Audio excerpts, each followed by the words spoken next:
Let's talk about doing something professionally, doing something that we feel like doing, but doing something of any means. Who out there is doing something? Maybe we're afraid to do something. Maybe we are doing something. Maybe we haven't done something yet. I'm going to approach this from a different angle than what we would normally think is the route to go. I would think that the normal gnosis of what we should prepare before we do something is to inform ourselves as much as possible, then we act. And I'm going to suggest that that is going to slow us down and even paralyze us. There's something called the Dunning-Kruger effect that I'm going to be talking about today.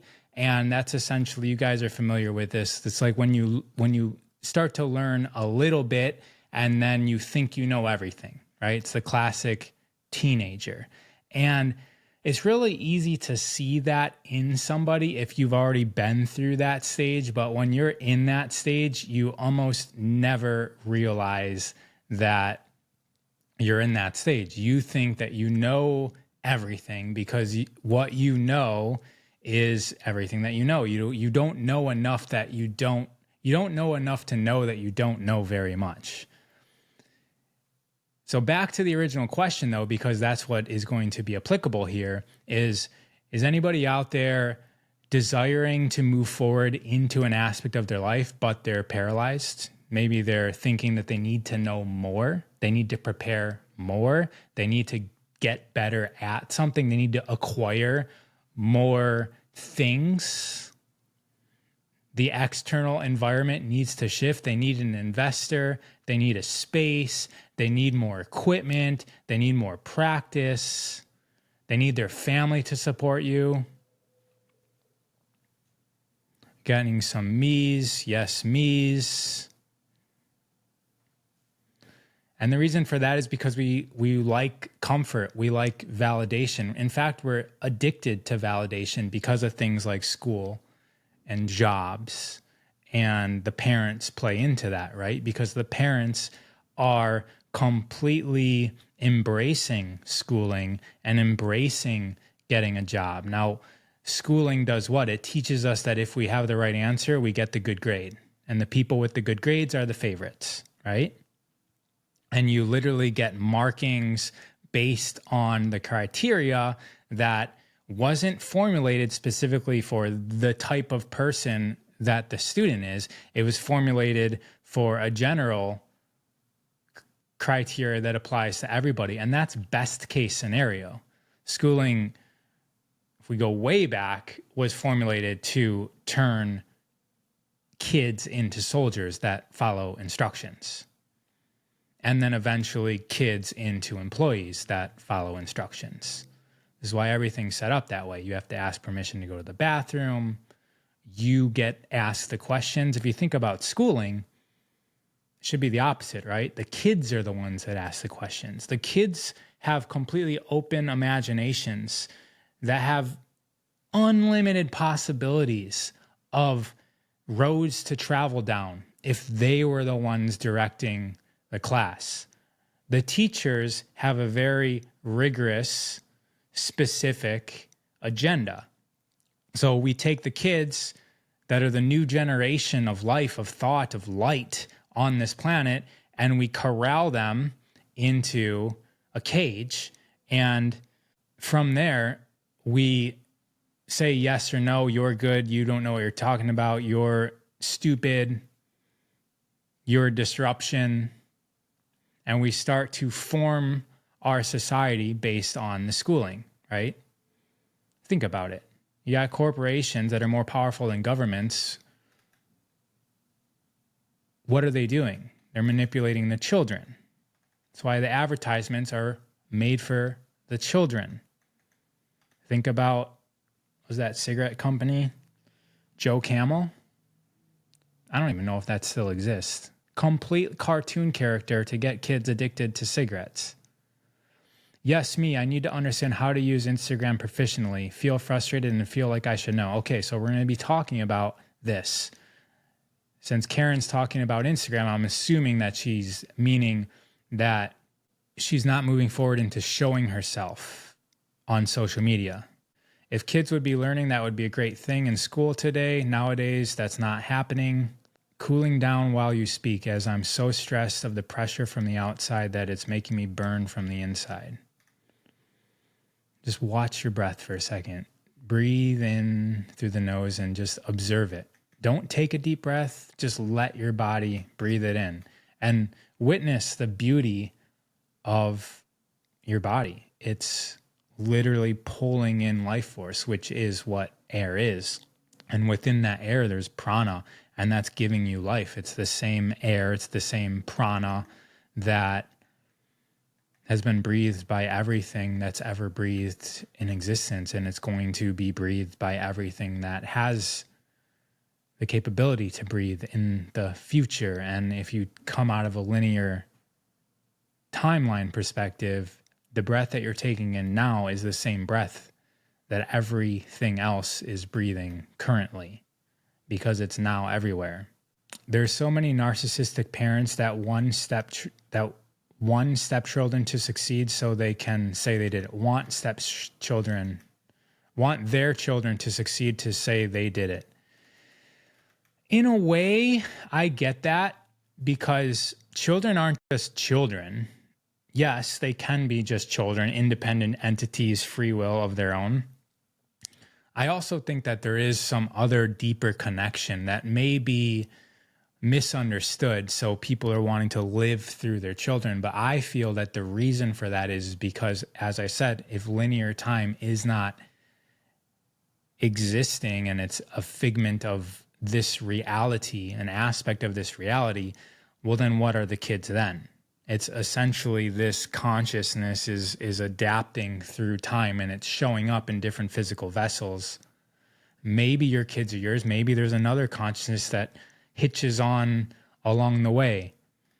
But I feel that there's a natural inclination to enhance the kids' lives to fulfill your own, because you missed out on it your own. You're living through your kids naturally. It's a natural desire. I'm not saying that it's a healthy one for the kids. I'm just saying that it's natural for people to feel that way. I fear charging for services I have given for free for so long. Thank you, Jesse. We're still going back to that. We're going back to stepping into the next chapter of our life and why we're not doing that. Mostly because of fear, right? So I have one of those communities on Instagram. I don't know what they're called. It's not like a paid membership. It's called Tips for an Ascended Life, and it's a broadcast channel. And I asked the question, what fear holds you stuck? And there's a lot of people answering the questions. And a lot of these answers have to do with internal blockages. Failing my loved ones is somebody's fear. I won't be happy again. Fear of not being enough, being too much or too little, being a single mom forever, failure, my own potential, fear of rejection, fear of failure, fear of taking up too much space, fear of having my rage witness, fear of abandonment, fear of not living up to my full potential, getting lost in responsibilities that take me away from my purpose, fear of not being good enough. So a lot of people are stuck because they have these fears that are internally based. It's an internal reflection. It comes from within. Now, let me see if I can find an external reflection. Confidence is another one. I fear I may lose myself, not knowing S-H-I-T. There's actually exclamation points and stuff, so he didn't actually say it. Somebody fears governments are unjustly manipulating the people. So that's an example of an external fear. Anxiety, fear of lacking, people criticizing. That's another fear externally. However, that's kind of like 50-50. You fear what could happen externally, but you're really fearing what that means to you internally. Now, why am I saying all of this? Because a lot of times I can go many ways. Yesterday when I was live, I was talking about how the best way to get over a fear is to go into it. And so for today, I'm going to be talking about the Dunning-Kruger effect, which the Dunning-Kruger effect is also something that adults who know of this don't want to behave this way. So when we get into our late 30s, our 40s, our 50s, we may find ourselves stopping ourselves because we don't want to be the rookie that's acting like a professional and making everybody and fearing that everybody else is going to be able to see through us, is going to be able to see that we're an imposter. Now, the amazing thing is that when you're 21, 19, 18, 17, you don't have this awareness. And when I think back when I was 21, 22 and thinking I'm going to move to California and I'm going to start a gym, and that gym's going to have ropes from the ceilings, big tractor tires, big open spaces, turf. We're going to be doing lots of functional fitness. I even had a name. It was Functional Fitness Facility, and it was going to be F cubed. That was going to be sort of the logo, Functional Fitness Facility. And all that mattered to me was the vision of it. I wasn't concerned. I remember even telling a personal trainer this, and he looked at me like it was an older personal trainer, and he basically looked at me like I was crazy, and he said like that's not really going to happen. You're not even a personal trainer. How are you going to own a gym in California? And I took that and I moved to California and I did it. I think it was less than 2 years after moving into California, I had a 10,000 square foot gym with members, lots of members paying $200 a month, 5 figures in money coming in and out the doors. And I was on a roll. Within 2 years of moving to California, completely changed my life because I didn't know to doubt myself. There's that meme. You guys might have seen it. I'll just say it if I can remember it. It says, there's millions of people there's millions of people that are stupider than you, but are more successful because they don't know to doubt themselves. Something like that. Because they're not smart enough to doubt themselves. Now, Dunning-Kruger effect. You know a little bit and you think you know everything, right? That was me. I'm going to go open a gym. I wasn't even a personal trainer. I was just interested in fitness. I liked it. I didn't know that the first thing about doing anything. You know what I did when I moved to California? When I started this, I went to the library. I couldn't even afford a book. So I found some stretching. When I moved here, I found out that in order to be a personal trainer, you need to be personal trainer certified. I do have a degree in exercise science and psychology, but the exercise science degree didn't mean anything. And I went to the library and I said, okay, so if I can't work in a gym, what can I do? I moved to California with a motorcycle. So I had a motorcycle. So what can I do? What can I do that doesn't take equipment, but I can go to people's house and train them? And so I don't know even how I came up with this, but I think I was in the library and I found these stretching books, and they were partner assisted stretches. And I couldn't even buy them. They were like $10. I found 2 books, partner assisted stretches, and I took pictures of them with my Trio. This was like before the iPhone existed. It was a Trio phone. It was like a Palm Trio, I think. I took pictures of these stretches.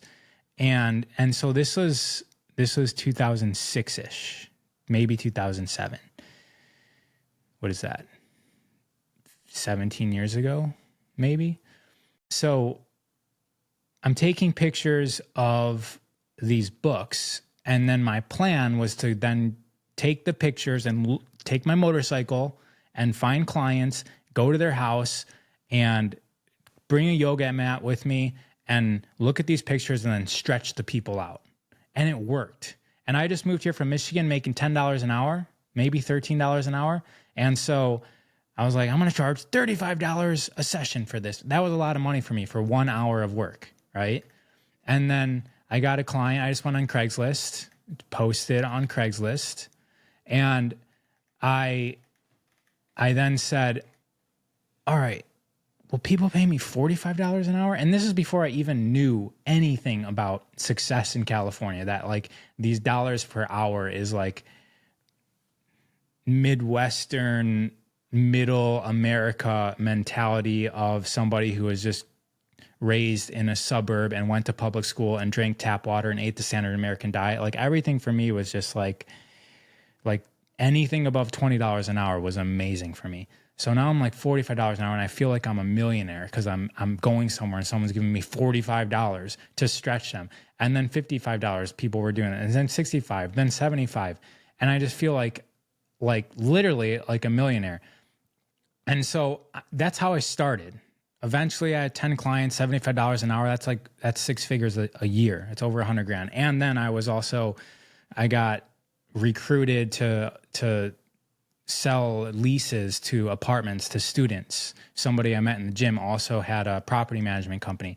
So I was managing apartments, managing the maintenance staff during the day and training people in the morning and night and like cashing in six figures, which was like insane for me. I didn't even know what I was doing. If somebody showed up and said, hey, I'm going to stretch you out. And if you guys would have seen what I was doing back then, having somebody lay down straddle and just like put my weight on top of them, get on your stomach. I'm just going to lift the back of your legs up and stretch the front of your body. It was insane. It was insane how incompetent and naive I was about the human body. I said I got a degree in exercise science, never went to a lab, didn't know what the inside of a human body looked like. All I really knew was what some muscles were called, some bones were called. This is the humerus bone, right? Gary loves that joke because it's humorous. The femur, I knew like metatarsals, metacarpals. I knew like some bones because I had to memorize that in anatomy class. But besides that, I didn't know anything. And I definitely didn't know anything about fascia, about even how stretching works or muscles. And I started a 10-year career in that state of being, in that naivety, in that I'm so incompetent that I think I know everything stage. And my invitation is that's the point to start. That's the best point to start. The point to start is always the best time to start anything is going to be now. And so what I'm saying is if you're so skilled, so smart, you have so much life experience, you're a responsible adult, you're a good human being, and you wouldn't want to charge somebody until you feel like you know 10 times more than them, you're never going to start. It's just not going to happen because the Dunning-Kruger effect shows that the more that you know, the actual more that you realize that you don't know. So if you're a little bit past that first hump where you're past the I know everything stage and you're like, oh my gosh, there's so much I don't know. I need to know more. I need to know more. I need to know more. It's years before you feel competent. And even then, you're still going to have that voice that's saying, you're still a beginner. You barely know anything because there's just not enough time in our life to know everything that there is to know about any subject, literally any subject. And then once you just insert one paradigm shifting fact into it, like maybe the universe isn't put together in a gravitational way like we were taught in school, or maybe the way that we do math on 10 digits isn't the most optimal way, or maybe the past and the future doesn't exist the way that we were taught, or maybe cause and effect doesn't occur completely contained within this physical reality, that there may be something causing things outside this physical reality. Once you start like coming to these levels of awareness and perception, it's going to like throw over everything. And if you never started, if you were never doing this professionally, you will never, ever be able to. You're never going to be able to get into the game. So the invitation here,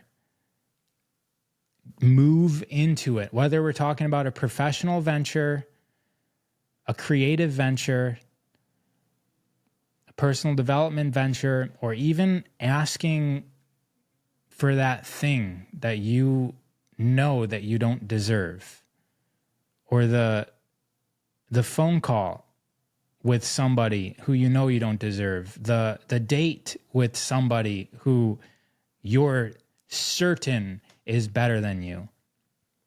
Move into it, because in that process, you will accelerate your learning. Staying outside the game, you're very rarely going to learn anything real. One of those paradigm shifting things happens when you actually have experience doing the thing professionally. You can read all the books, the blog posts, watch all the YouTube videos, listen to all the podcasts that you desire. But that's never, ever going to replace actual experience within it. Kind of mixing metaphors and non-metaphors, like actual reality with this. Is that helping? So with that said, who out there is not moving forward into something? What is stopping? And can you remember a time in your life when you were so naive that for me, I'm 42. And that's happened a few times in my life. I just named the gym thing where I completely moved across the country, didn't know what I was doing, and made it work just out of my complete lack of awareness of how things should be done. Complete lack of awareness. And what I'm saying here is, when you don't have awareness that you have a lack of awareness, then it's easy to do this. It's easy to do this in your 20s. You're just filled with like fire and passion, and you're going in the directions, unless you've been battered down your whole life. Someone said, I do remember that time when I was 20 and 25. Yes. So now we're not, maybe some of us watching here, but I'm assuming that the general audience is more towards middle age and older. Of course, there's lots of kids and young adults here as well. But as you get into adulthood, business, as you gain life experience, maybe seeing some deaths of loved ones. Actually, we should bring that up.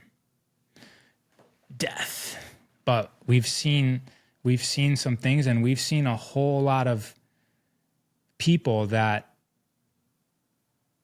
didn't know what they were talking about doing things, and we don't want to be like that. So if we know better, we stop. There's Dunning-Kruger effect is what I was talking about. And I'm sure there's other ways to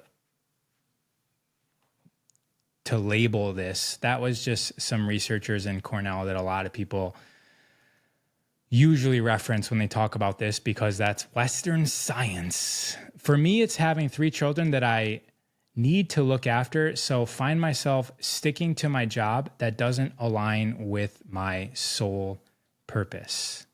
Now, I'm very careful when talking to people with kids, because I used to, when I was younger, when I didn't know any better, I used to give advice to parents from my perspective, because and that gets dangerous because I don't have kids, and I respect what's going on as a parent, but I don't fully comprehend it because I don't have the experience.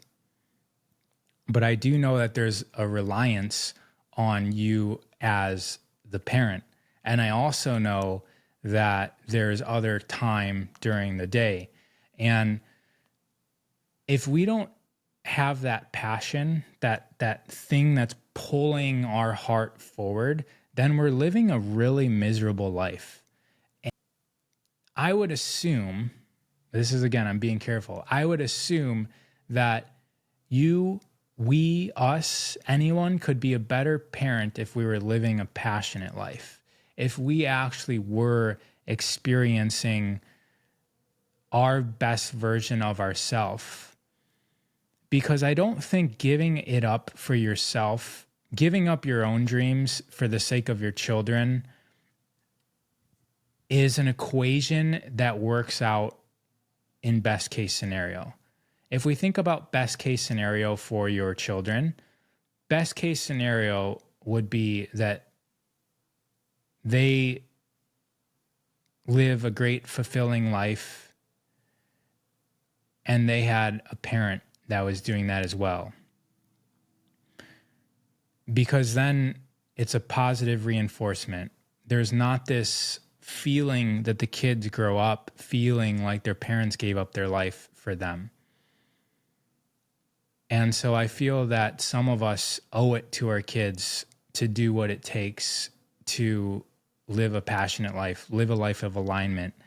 And really, it can start with an hour a day.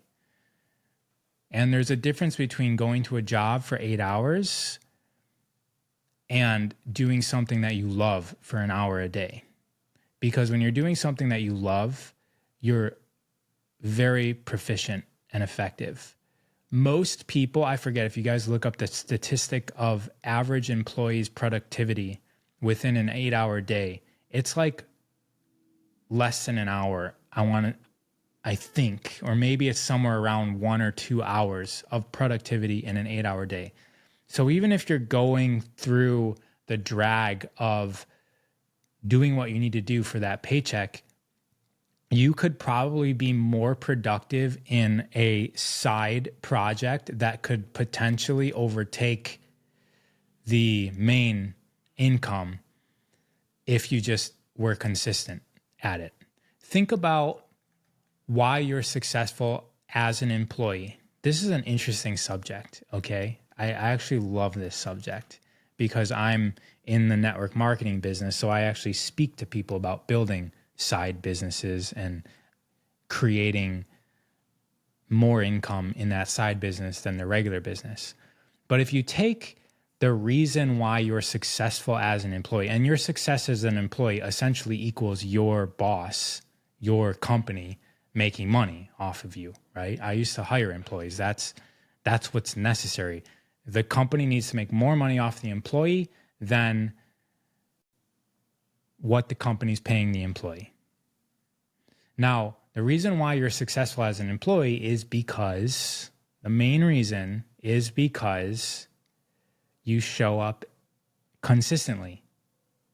You show up consistently every single day and you do the job that needs to be done. You show up consistently. There's people out there that haven't taken a sick day in 5 years. And what is their heart desiring? Their heart's desiring to paint. And so you say, okay, you've been spending 8 hours a day, 5 days a week for 5 years, not a single day off, working for this many dollars an hour, doing something that you hate. How often are you? And it's just like, oh, well, I don't really have that much time. And I got this job and like I got kids and I got this and I'm doing that and I'm doing this. There's something twisted there, right? It's like there's something twisted there. And I feel that it's a program that started when we were in school. It's like school above everything else, then job above everything else. Do it on your lunch break. Do it, figure out a way to do it while you're working. Work on your craft and you can eventually build a legacy. It doesn't take, you're not going to need the same amount of time. The time that you're using in work is probably not effective. The time that you are using for yourself will be effective. I've tried my experience to be authentic. If I didn't have enough experience in something and taught it, then I don't feel authentic. Okay, good question. This is back to the previous chapter of this talk. This is always the limit that is justified in us because now we're smart enough to know that I don't have enough experience to teach it. Really? Really, if you know something, you can teach it to somebody else who doesn't know that something. And while you're teaching it to somebody else who doesn't know that one thing, you can be learning the next step.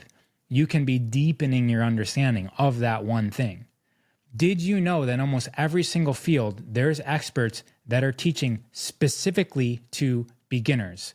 There's other experts that are teaching specifically to people that's in the middle range. And there's other experts that are teaching only specifically to other professionals or other 1% top performers in the world.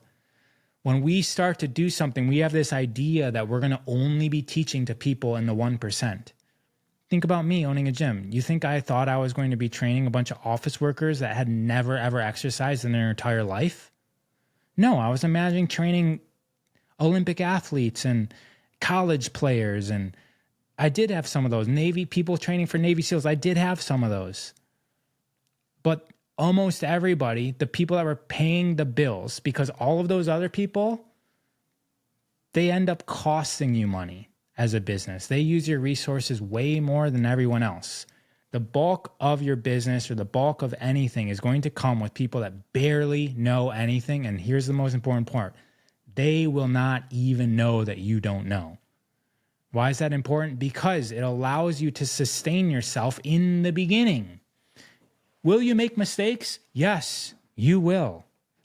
That's how you learn. You may hurt people.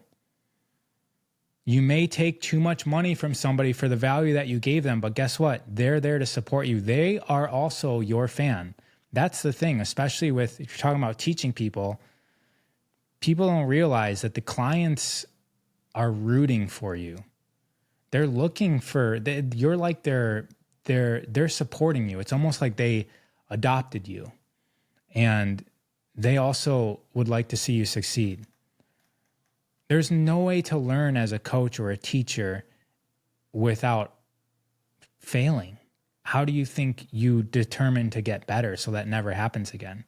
You cannot go through life without ever failing, without ever slipping up. It just doesn't happen. And if you are, you're operating at such a low level that it's not actually having any impact. There is a bit of pushing the boundaries that we do as humans. It's called falling off the bike and then picking it back up and recalibrating. And then you fall the other way and then you pick it back up and you're recalibrating. It's like, oh, okay, I got this balance thing. So now I'm going to go faster. And then you fall because you're going too fast. Okay, that's too fast. And then can I do this while turning? It's just falling our way to success. The projection of criticism and shame is something I've been moving. Amazing. This is the price that just beautiful and ideal and can't read what that word was. Ideal. Dunning-Kruger, not Danny Kruger. And Dunning is Dunning, Kruger, Krueger is how I would guess that's spelled.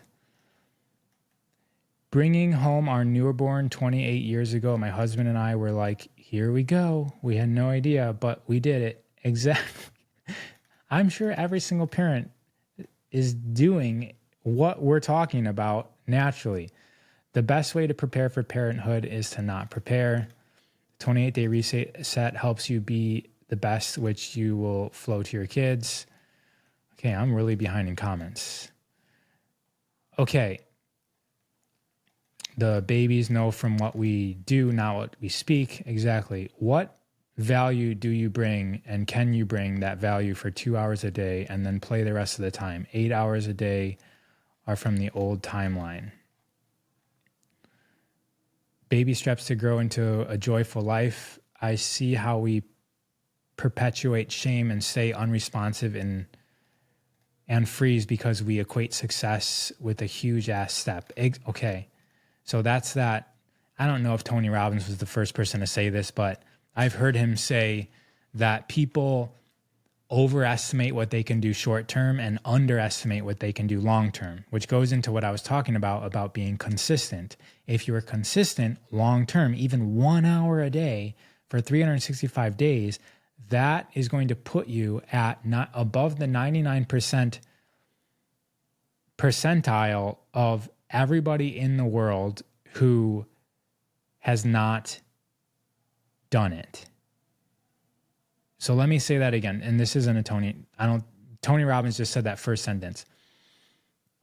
If you practice something or study something for 1 hour a day for an entire year, you are now more competent than 99% of the people who have never done it. And I would even say that that is way shorter.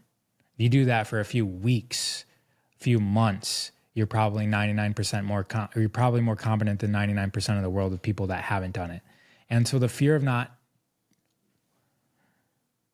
going into a professional venture or anything, a joyful venture, creative venture, a life-enhancing venture, because you feel like you're not good enough it's a fallacy. It's a myth. It comes from our fear of having a bad grade. Having a bad grade. People, do we know that that was all just a game? At what point did I remember waking up and thinking, why am I trying to get an A? What is the point of this? I don't even care about this stuff. And luckily, I had that awareness to just think a C is good enough for me here. What I actually care about is hockey, which is also a game. But for me as a kid, that was what was more exciting. That's where I learned. Luckily, I was so good that I had good coaches that taught life experiences in practice. And for me, those were more valuable for the rest of my life than memorizing equations in math or sentence structures in literature. You can relearn that stuff when you're older. The quadratic equation, what is that? X minus y over A plus B over X times A plus B over Y, something like that. I don't know how I even remembered that. Something. I remember X's and Y's and A's and algebra. I was actually a very advanced math student. I was doing the year in front of me at an ascended level. And I eventually was like, why? What's the purpose of calculus in my life? And I just quit doing that. They just kept on putting me in more and more advanced classes. And I was just like, I'm not passionate about this. I'm passionate about this game that I play every single day, that I have played every single game for my entire life, that was called hockey. And I rolled that passion of a physical expression of myself into owning gyms. We're stunting the growth of our children by forcing them into, you're going to read these books and take these tests. There's going to be some people that are going to be amazing accountants, and that's going to be right for them. There's going to be some people that are going to be amazing at pushing a button on a machine. They're going to be amazing at answering a phone and saying, hi, it's a beautiful day at Sunshine Lumberyard. How can I help you? All of that stuff is learned in school. There's other people that are going to be architects. They're going to have to use their thinking capacities to build things. And they're better suited in the backyard playing with wood and rocks than their face in a book. Are we able to see that and sense that within our children and not be so dogmatic on you need A's and B's? It's okay. C's and D's are only measuring within the system. And that system, as we know, is not. It's in line with the media. It's in line with the military. It's in line with pharmaceutical companies. It's in line with the banking industry. It's in line. The old way that we've been giving power to, I shouldn't say old way, the same structure that we've all been giving power. Eventually, they allowed calculators in high school for those. Yeah. Now, I'm not Canadian. I'm from Michigan, which Michigan basically sticks up into Canada. It's like literally a hand that's reaching up into Canada. Okay, so now we're at a point. I just realized and forgot what the point was because somebody started talking about where I'm. Any questions on any of that? Any questions on personal agendas? Any questions on where to? There's only the present moment that we always have. It's a ever-evolving state of now. And in order for us to be in alignment, whatever we're doing in this present moment is what is most important. It is the only thing that matters. And so us being aware of, are we doing this for the future? Is this an investment? That can all happen. Are we doing this because of something in the past? That's important as well. However, within our structures of reality, however we situated our work life, our relationship life, our importances in life, within those paradigms, we can dissolve them, but within the paradigms, the structures that we would like to have in our life, operating at the highest state is essentially, from my perspective, the only focus. It's the one thing that matters. In every moment, am I being the greatest version of myself? That's the only thing that matters. It doesn't matter what I did yesterday. It doesn't matter if I messed up yesterday or messed up this morning.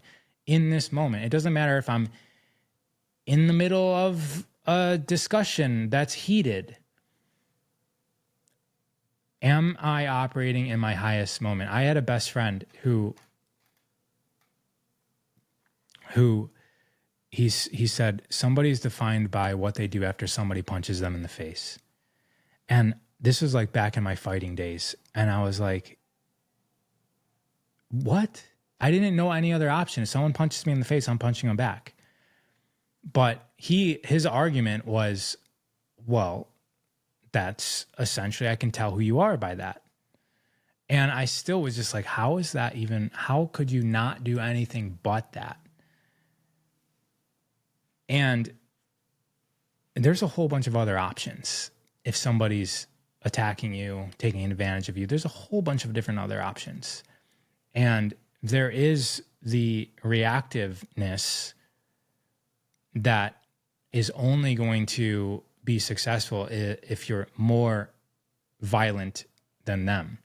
And then what's that going to do? If you're both operating in that same frame of mind, then there's just going to be more violence back to you. And that's how we get into these cycles in life. This is just the root of a lot of the problems here. And in order for us to look out into reality and see a different reality, looking into ourselves and analyzing and say, if someone came up to me and punched me in the face, am I going to hit them back? That's an exercise. And I feel, let me tell you another story before I go on. I had a client when I was back in my beginning days when I didn't know anything. It was one of my stretching clients. And this is a producer. So we're talking about, I don't know what I'm doing. And there's a guy paying me $75 an hour. Straight guy, nothing weird. There was also women too, but straight guy paying me $75 an hour to come over to his house in the Hollywood Hills and like do the most atrocious, dumb stretches on him because I just didn't know any better. And he's multiple sessions. And one day I show up and he's got a black eye. And I said, what happened? He's like, oh, I was at a stoplight and like somebody wasn't going. So I honked the horn and he got out of his car. And then I got out of my car and he walked up to me and he punched me in the face. And then I just got back in my car and he got back in his car and we both drove off. And I was like, what? And he's like, yeah, after he hit me, I just realized like, what are we doing? I'm not about to do this right now. And I'm sure there was a bunch of risk analysis as well because the person was very wealthy. And he just got back in his car and then went along his way. And it just didn't make any sense to me. But there are other options. Like if somebody just punched you in the face, what is the greatest expression of yourself in that moment? Sometimes it's violence. I'm not saying to be a pushover. I'm just saying, are we able to, even in the state of extreme stress in our life, still operate with full awareness of the capacities of self and full trust? I just remember what the next thing I was going to start talking about is. But I'll answer some questions first. What helped you remain consistent despite life stuff happening all the time? Also, thank you. This is the first live I've joined with you, and I'm so glad I did. What helped you remain consistent? Good question. Remember when I was talking about rejecting school? I just, for whatever reason, didn't respect the program that was put onto me. And I remember my mom telling me that I need to do better. I remember my dad was always working. He didn't really, he tried disciplining me in other ways, but I had a very low respect and probably overinflated self-esteem, as most 14, 15, 16, 17-year-old males have. But not being aware of any other way, right? Not being aware of any other way. And this is talking when I'm younger. I'm still doing this today. I'm so happy and grateful I found you. Where do you think education will go for people like us who don't want our kids in the system of education? Does it come down to homeschool or collective community education? That's an amazing question. Do you know how the school system got to where it is right now? As I was talking about, it was developed in Germany, so that, maybe I didn't say Germany, but it was developed in Germany because Germany got smashed in World War I. And, what's the name of that book? Anyways, and then they needed more soldiers that listened to instructions. So then World War II, they went into it prepared. After World War II, a lot of the German intelligence dispersed into America, and we essentially adapted their school system. And then I'm getting the timeline screwed up here. Anyways, I'm going to just go back to, how did I say consistent? You just do it. You just do it. You just ask yourself the question, what if I do this? What happens at the end of the year if I do this every single day? What happens at the end of the year if I don't do this every single day? What happens at the end of 10 years if I do this every single day? What happens at the end of 10 years if I don't do this every single day and continue working my job that I hate? What happens at the end of my life if I start doing this now? What happens at the end of my life if I don't start doing this now? A lot of us don't put the end in mind. So this is the equation that a lot of us use. We do something, and then we do something, and then we do something, and then we do something, and then we do something. Think about it as the successful version of yourself did a whole bunch of stuff to get there, right? There's a whole bunch of yeses and no decisions to get there. A whole bunch of yeses and nos. And if you made the appropriate equation of yeses and nos, the appropriate answers, I'll call them, using school terms, would get you to your success point. Now, what the normal thing to do is you're here and you're deciding what to do now. And so you make a decision. And then you decide based on that what to do now. You make a decision. And then you decide what to do now. And then you make a decision. And you're just seeing what happens as time goes, as opposed to looking at all of the decisions that would need to be had in order for you to be at the success that you're envisioning. You're envisioning a success at a certain mode, a certain operational level of self. And that place has a bunch of versions of you that don't exist now that are a result of a bunch of decisions that you made along the way. And with that in mind, we can then ask ourselves here, what can I decide now that will fulfill one of these correct decisions at the level of success that I'm envisioning.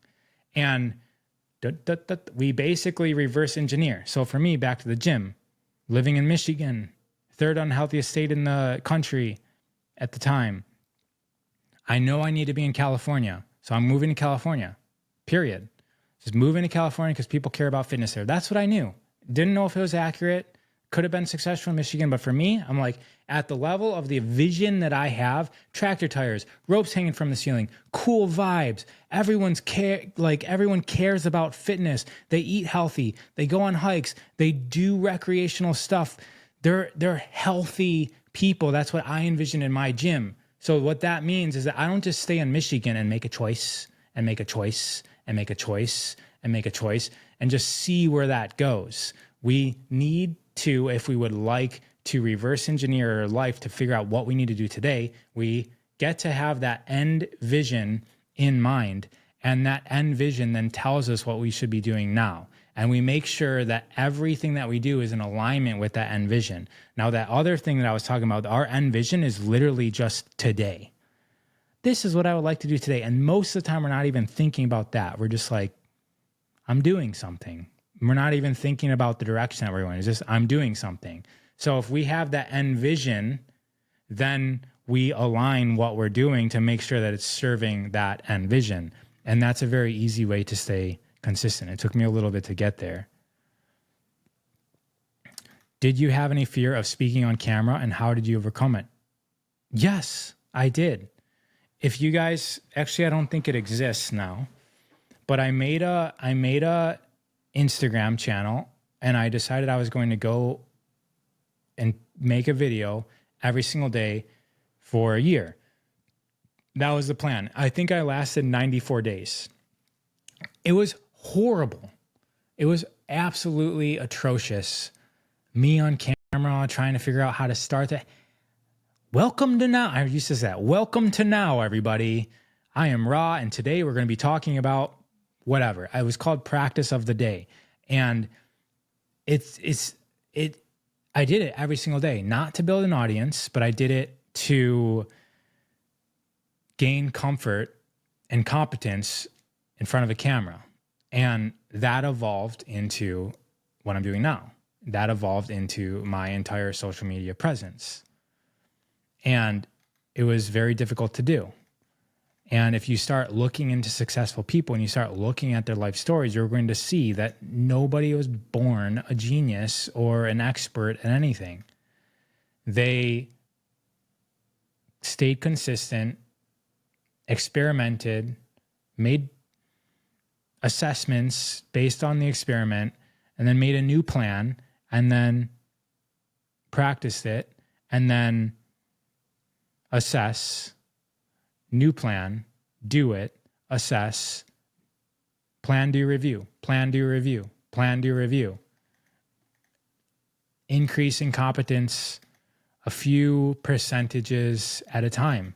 I'm still doing that. We all are still doing that if you're in the journey of self-ascension. Consistency has to do with awareness to be able to see our habits. We fall into our habits when inconsistent. That's a good, the habits are distracting us from the consistent action to a new reality. So here's the thing. Our habits are secured within the reality that we're in now. Everything that we are now, the whole environment is a result of who we are, our habits, our relationships that we've secured now. We're attached to all these things. We've been dragging these things with us. If we are looking to go into a new reality, we get to release those things. And here's the final point. I'll give you two. So number one, no matter what, you're going to be there. You're going to be with yourself. You're the partner here.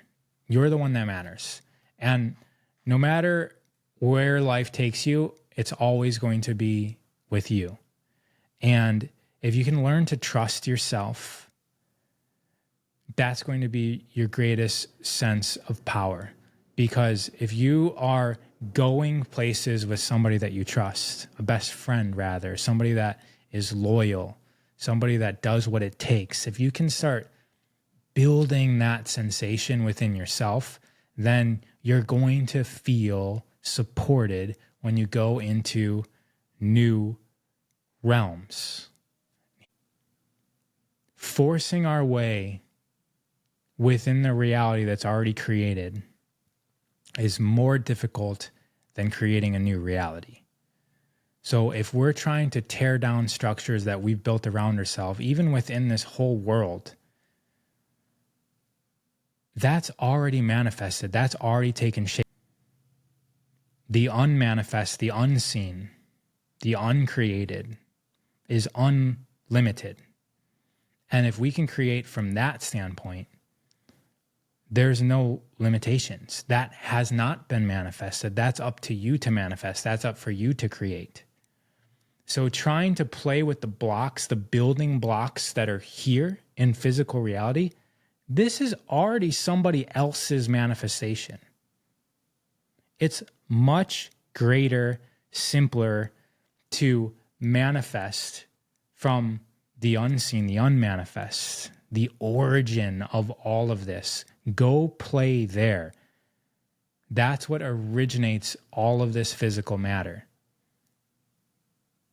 Forcing our way through other people's manifestations that have already is difficult. It's a fight. It's always going to be against the grain. So go to the unseen. Go to your imagination. Go to your sense of fulfillment, sense of satisfaction. Where do you see yourself here? All of that has not been created yet.